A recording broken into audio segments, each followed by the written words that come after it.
Let's begin at the moment everything starts. Birth. The second a newborn enters the world, something else happens alongside it. Registration. A record is created, a name is entered, a certificate is issued.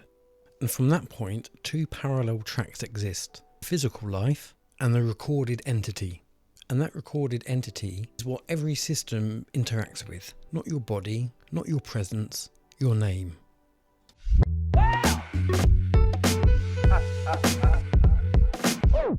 Well, the birth certificate is the foundation of that identity. It's issued through a central registry, like the General Register Office in the UK, and from there, that identity becomes integrated across multiple systems, from healthcare, taxation, education, employment, banking. Everything links back to that one original record. And over time, that identity is assigned additional identifiers. In the UK, that is your national security number.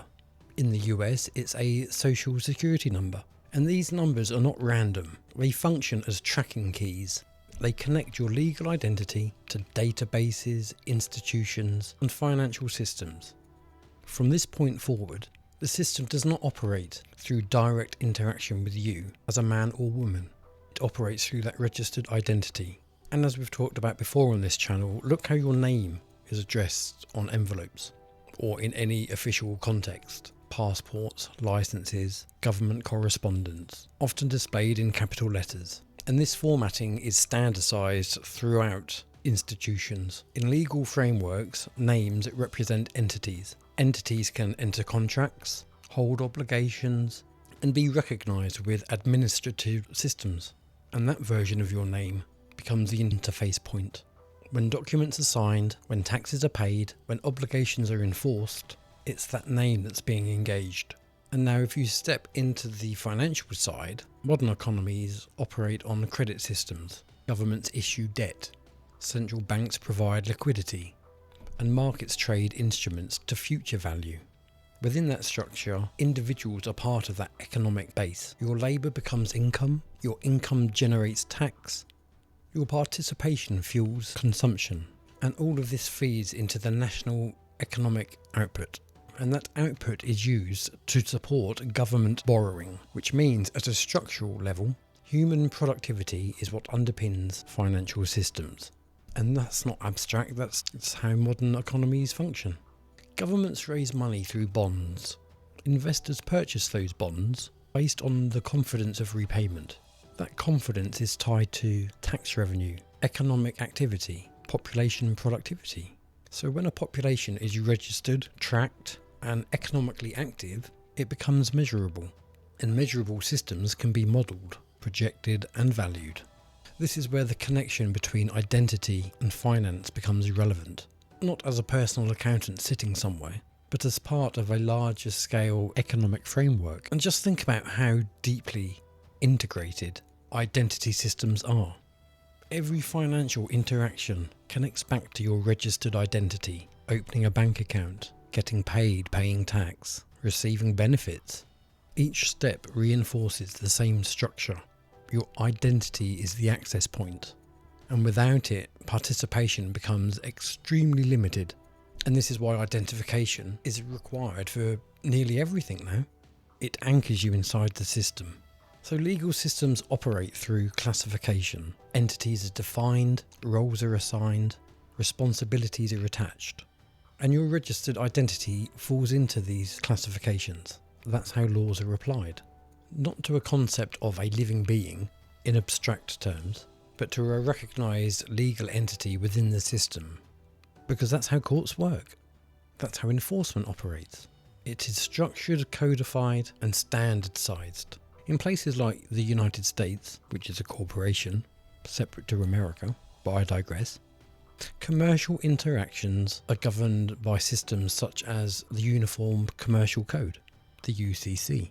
These frameworks define how transactions, debts, and obligations are handled. They apply to the entities operating within commerce, which includes registered identities. Some individuals attempt to engage with the system directly, filing documents to alter how their identity is positioned within that framework. These processes are technical, jurisdiction-specific, and heavily regulated. Outside the systems that recognise them, they have no effect. And at the highest level, financial systems are interconnected. Institutions like clearing houses, central banks, and financial networks that manage the flow of the capital. Securities are issued, traded, and settled all within these systems. Each layer is built on data about economies, data on populations, data about activity. Identity systems feed into that data. They allow tracking, aggregation, and analysis at scale. Control within these systems are not random. It's structured, rules are defined, and participation requires compliance with those structures. That's why you need identification to go to work, to open a bank account. You need identification to access services. And the system operates through recognised identities. And without one, interaction becomes, let's just say, restricted. But now consider the language. I have to pay taxes. I'm allowed to work. They approved my application. This language reflects interaction with systems of authority. It mirrors how the structures are experienced as frameworks that either grant or deny access. Shifting language doesn't change the structure itself, but it changes how individuals perceive their position within it.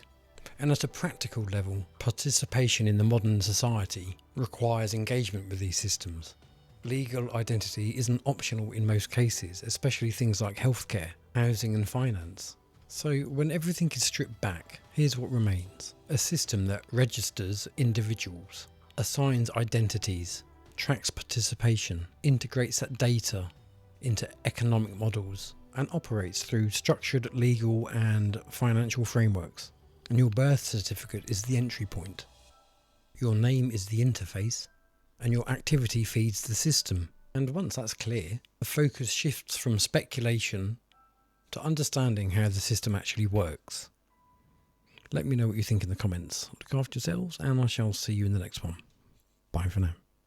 Truth, freedom and unity return to Norfolk this summer. Join the Thetford Truth and Freedom Festival on July 17th and 18th, 2026 at the Angel Inn, Larling. 2 days where like-minded men and women gather to share ideas, raise the frequency and explore truth. From 10 a.m. to 6 p.m, enjoy guest speakers, topical presentations, then from 7 p.m. to midnight, relax with live bands, singers, and a resident DJ. Camping pitches for tents or vehicles, with or without hookups, are available at a reduced rate for festival goers. Book directly with the Angel Inn reception on 01953 717 963 with street food, festival stalls, and real ales, all for just £20 a ticket.